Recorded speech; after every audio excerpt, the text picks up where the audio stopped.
Welcome to Kathryn Raaker's World. Innovation, culture,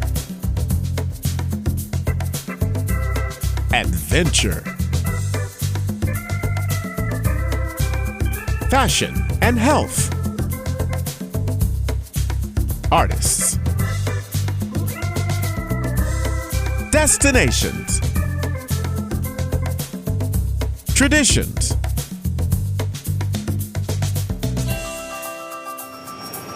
This is Kathryn Raaker's World. Hi, this is Kathryn Raaker of Kathryn Raaker's World. Our guest today is Dr. Ron Bracy, and he has been on my show actually 2 or 3 times, I think. Right? Or once? Once during the summer. Just once during the summer. And you know, Dr. Bracy, you are an author, teacher, and speaker. Yes, ma'am. And you were in, am I correct, you were in Vietnam for how long? I was a little over just a year.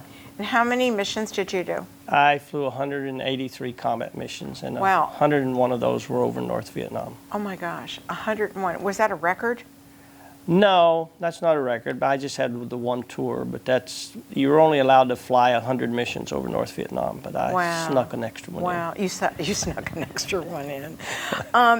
You have the organization Walk On Ministries, am I right? Yes, ma'am. And you wrote this beautiful book. Would you tell us a little bit about your book and how it started, why you wanted to write it? Can you tell us that? Well, Walk On is the shortest title. The full title is Walk On from the Valley of Despair to the Mountaintop of Praise. And years ago, while I was studying for my doctorate, I was enthralled by the prophet Habakkuk, Old Testament minor prophet, and his message. And he is an interesting prophet in that he challenged God. He challenged God. Yes, much like a prosecuting attorney. Really? Asking questions of God, and they're questions that all of us ask. For instance? Why does evil exist? Why does evil exist? If you are a God and a God that is good, why do you not do something about evil? Why do you let bad things happen to good people?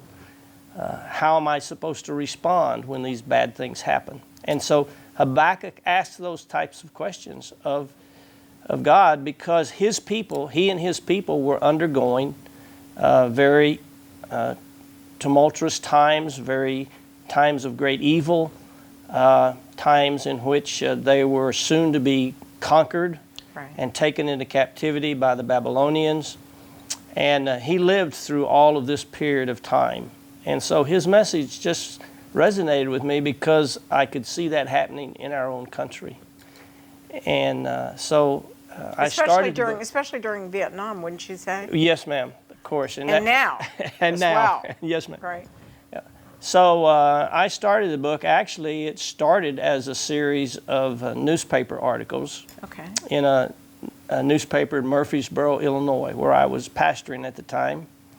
And so I wrote that series, and then from there was some dead time in terms of writing, and then started writing again. And actually, I thought I had the book finished and ready to send off to a publisher. You did. And that's when the event that happened in our life that changed our lives. Tell us a little bit about that. We were living in St. Louis at the time, and our son was a special ops pilot in the Air Force, and he was stationed in Mildenhall, England. Right. Near where we were stationed, by the way. Yes, ma'am. And we got a phone call at 12:24 a.m. on April the 1st, and it was our daughter-in-law. And she said, Dad said, can y'all come to England? She said, Todd's missing. And the last they had heard from him was at 8:05, March the 31st, p.m. He was flying a mission in Albania. Oh, Albania. And he and the crew were all killed. Circumstances are still really unknown. even though there was an explanation given, no one was there, and so what all happened? When was that? What year was that? That was in 2005, Okay. but it was like yesterday. I can imagine for you and your wife and Yeah. your daughter-in-law. Let me ask this question. Did they ever recover the remains of the airplane? Well, yes, they recovered the remains of the airplane and the remains of the crew. However, there wasn't very much left of some of the crew members, yes. Right. And So he came back to the you brought the remains back to the United States? Yes, they were brought back. He's buried at Arlington Cemetery. Wow. And he and the crew, one of the members was not buried at Arlington, but some of the others were.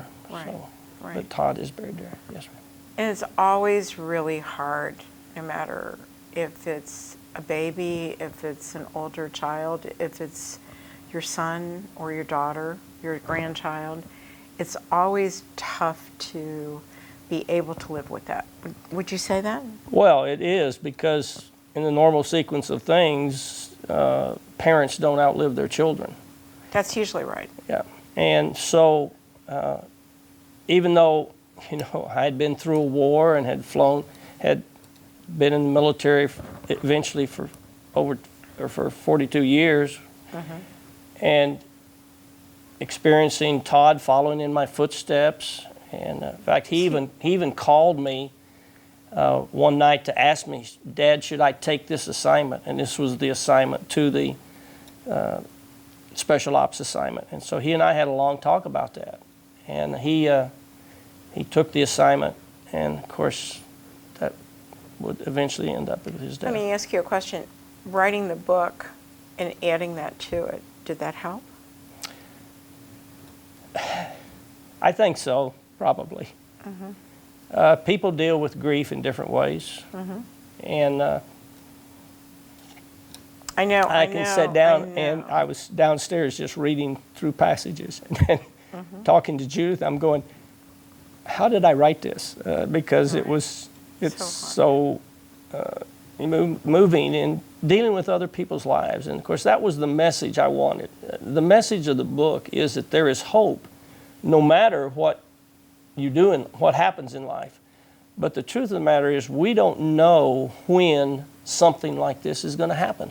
That's right. That's why I call it From the Valley of Despair, because in 1 minute we can be walking bright, sunny, shiny day, and you get a phone call or something happens and you're in this middle of this valley. And that's what Habakkuk went through, to the point to where he finally learned how to trust in God. And God took him through all of that and to show him how we are to live our life in the midst of that valley. I know the feeling well about losing someone. I think we all have.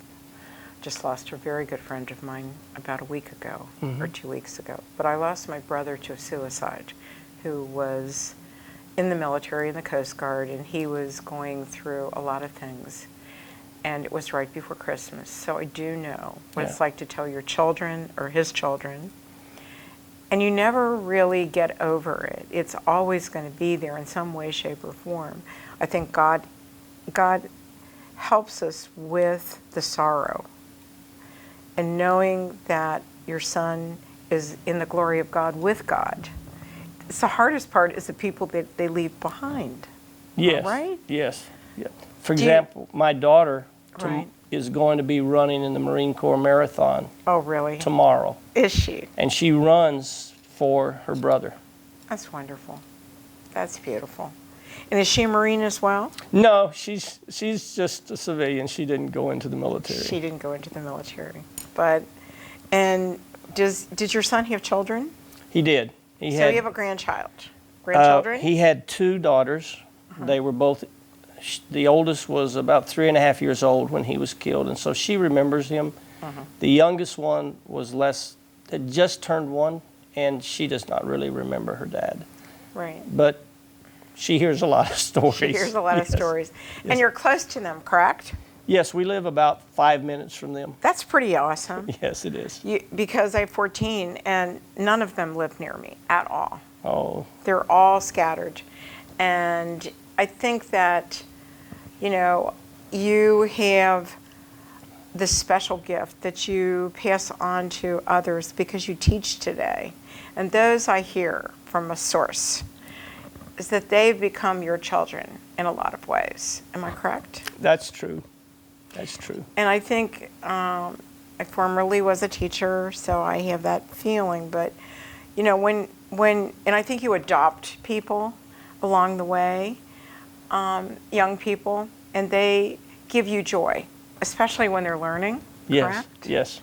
And so tell me what you teach. You teach at a Christian university, am I correct? Well, I teach at a private Christian school, secondary school, and I teach church history and Old Testament. Right. Which is pretty awesome, right? It is. It's a good combination. I enjoy it, and I spend a lot of time with my students. How old are they? Well, the Old Testament course I teach is to 6th graders, Oh, wow. and the church history course is to 8th graders. So I get them 2 years right before they go into high school. Well, that's good. Yeah, I've taught at high school, and then, of course, I've taught at colleges and universities. Right. But I really like this age group that I'm teaching now because they're still, they're open to thinking and open to learning, and they're such a joy and full of life, Right. which can be interesting at times, but Right. they are, it's a joy to teach with them. I think so too. I think that those are great years, Yes, ma'am. especially in a Christian school. And I was fortunate enough to go to a Catholic grade school and high school. And I work in Christian ministry with the Christian stations I'm involved in. And so we're going to Israel next year.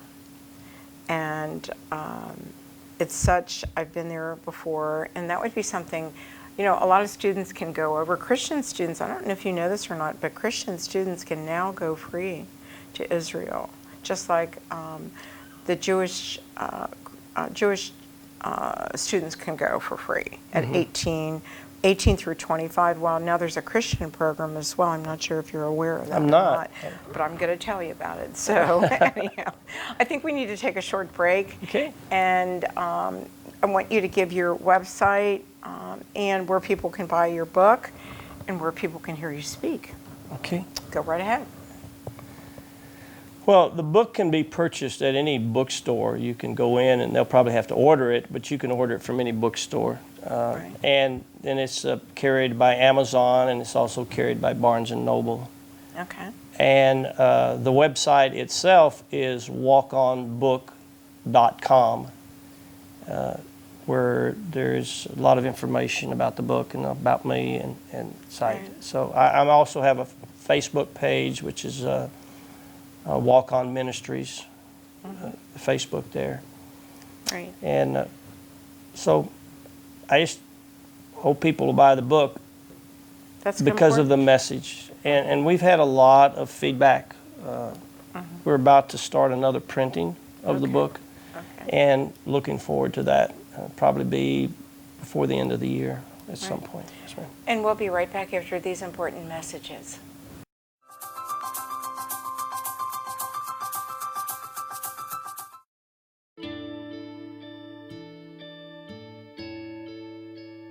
Calls me googly eyes. You know you're beautiful, right?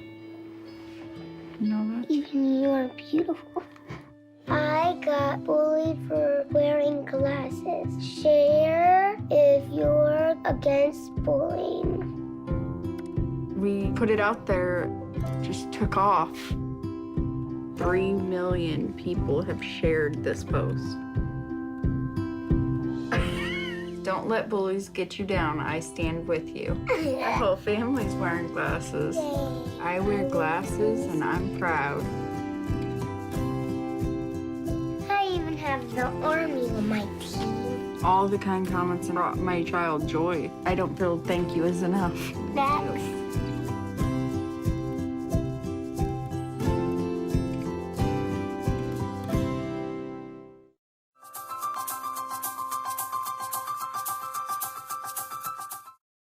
We are back with Dr. Ron Bracy, and we have been talking about his career, his book, and you know, I love the name of your book.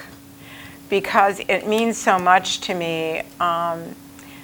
Because I think when you, like you said, when you lose anyone, you need to walk on.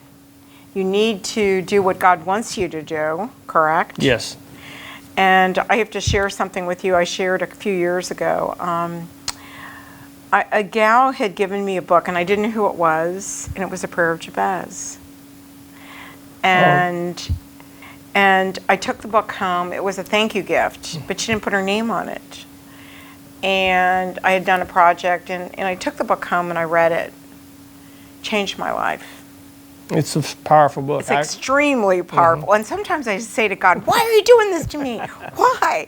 What's the next project? I never know what it's going to be. So every morning, my husband and I, at 7 o'clock, say the St. Joseph prayer, the prayer of Jabez, and the prayer to Our Lady of Perpetual Help. And every single day, God gives me a new mission. You're my mission today.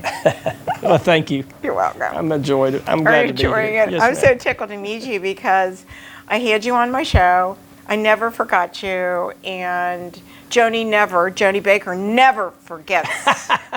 She's always there. And I thought I wanted to invite you to Skyball this year because I think it's such a wonderful organization that I belong to, that I served with, and I'm on the committee. And I just thought it would be something really wonderful, and it would touch your heart, introduce you to some people that you may have served with sometime in the past. You never know. No, you never know. There's 5,000 people there, and tonight it's going to be wild.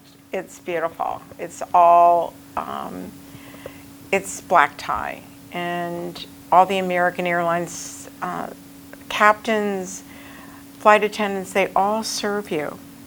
They all volunteer to do this for the military guys. Well, we enjoyed last night. My wife and I enjoyed last night seeing the service that so many people do to help the military families. It's unreal. Yeah. It's unreal. I mean, it's all year long. It's not just this one event. I mean, they have flights to Washington, D.C. They take care of the families. They take care of the first responders. And everything that you saw last night is all donated. All the electronics, everything those big screens, the actual entertainment, the food, everything. So I'm glad you're enjoying it. Oh, we are. Well, tell me something. Now, you haven't been to Israel. We were talking about this. Right. Well, you know that you could take your school, you could take your organization and go. And your organization can make money doing it for your organization. And also, it would be such a really positive thing for you and your wife to go to or go on. I'm actually going October 28th of next year to November 7th.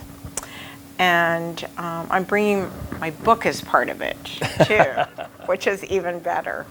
And we're doing the religious sites, but we're also doing the now and the past and now, so that they're going to see things that they've never seen before. And it's called a Chef Choice Tour. And some of the chefs are religious chefs. And there's one place in Jerusalem where they still do the food that we did during Christ's time, which is going to be very interesting to have. And I got to meet all these chefs ahead of time in my last tour, and I think it would be it would be such a blessing for you to do it. Well, it would be interesting, I would say that, because I would enjoy to walk there. Definitely, Yes, to ma'am. walk where Christ walked, to be where the apostles were. So let me ask you, you're doing another series on your book, or am I correct, or are you doing a new book? Well, I'm working on a couple of other books that will follow along in this same vein. Right. What will they be about? Well, both of them come from Old Testament books that are not very much written about. And what would they be? The book of Ecclesiastes, and then the book of Judges. Okay. And I've sort of settled on the idea of the book of Judges will be called Walk On, I Did It My Way. Oh, I like that. Because the last verse of the Right. book says that everyone did it his own way. Right. And then the book of Ecclesiastes is based around Solomon's and his wealth and his power and all that he did, and yet he says it was all vanity. It was all meaningless. Really? That life without God is meaningless. So that book is intended to be in the same vein of walking on the sound of silence. That's beautiful. Because of the ideas within Solomon, that despite everything that we do in life, that it is really meaningless. Without Unless, God, without God. Yeah, I would agree with you totally. I think that there are times in life, before I met Bill, and I had gone through, a divorce, I'd gone through a lot of different things, and I was searching for God. I wasn't, it wasn't that I was leaving my religion. There was a lot of despair there was a lot of anger there, and I had to find it my way. And it was really a challenge. But I came back, and it meant much more to me after I went through that period. Yes, ma'am. And I think when we lose people, we go through we look at our life differently, because life's short, wouldn't you say? Yes, ma'am. Okay, it's short, so we got to use it in the most positive way we can. Would that be what you're telling people in your book? Well, it is. And the idea of walking on covers so many aspects of life, of how we approach life itself, of how we continue to go through life in what we're experiencing. Right. One of the key ideas in the book is it's filled with stories of other people's lives, of how they have dealt with the circumstances of life. There's one of the stories in which I just thoroughly enjoy because it's of a young female athlete. And I had gone to track meets with our team one year, and I was at the district meet, the regional meet, and the state meet. And I noticed this one female athlete. And it was in the 100 yards dash. She would come up to the line, and while everybody else is at the line and they're looking down at the ground in front of their feet, she had her head up, looking at the finish line. And she never took her eyes off that finish line. She won the district, she won the regional, and she won state. Wow. And she had the view of what the prophet Habakkuk talks about, that there is a vision for us. And that vision is key to how we live life. And she followed that idea of looking to one thing in order to live out her running that race. Right. And that for us is the same idea upon God. That no matter what happens, He's going to be there with us. right. And that's the thing with the prayer of Jabez. I can never, I wake up every morning. My brother-in-law was given the news that he had 4-stage lung cancer. Well, bless God, it's gone. Just found out this week. Oh, that's good news. And I said to him before I gave him communion, I said, you're going to be healed. God's healing you. Tomorrow, you need to mentor other people when he gives you the news. Yes. Okay? My son-in-law his 4-stage colorectal cancer, which is metastasized into his liver. But he's got hope. And I think God leaves little angels on earth, okay, to mentor other people. And I think that there are many angels that you have in your class that are mentoring you with God. And you're giving them something as well. So that's your project. Oh, it is. It Right. is. Yes. So teaching them about this is so important in our world today of evil. And there's a lot of evil in this world. Oh, yes, there But is. God is giving people like you, and we're older, okay, the opportunity to serve him in that way. And where can people get more people to have you as a speaker or as an educator? Do you have a calendar of events coming up?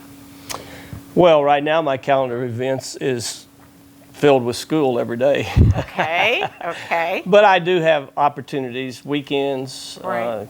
Christmas breaks, Thanksgiving breaks. The summer is really a good time. I did a lot of book signings this past summer, a lot at military bases. Right. And so I just contact me Right. through my website or my Facebook page, and I'm always available. I can make time. Right, because I know that there are events that you should, the American Legion, there's so many different organizations that would love to have you as a speaker. Well, I would enjoy going to them also. They are. I happen to be a member of one of the largest ones out of Cincinnati, and I also am an auxiliary member of the Veterans in Defense of Liberty, Dr. Scott McGill. You need to join And that. I met him last night. You got to join that group and spread the news. I want to thank you for joining me today. I love your book. I love what you do. It encourages me to continue with the prayer of Jabez and God, right? And Yes, ma'am. walking on.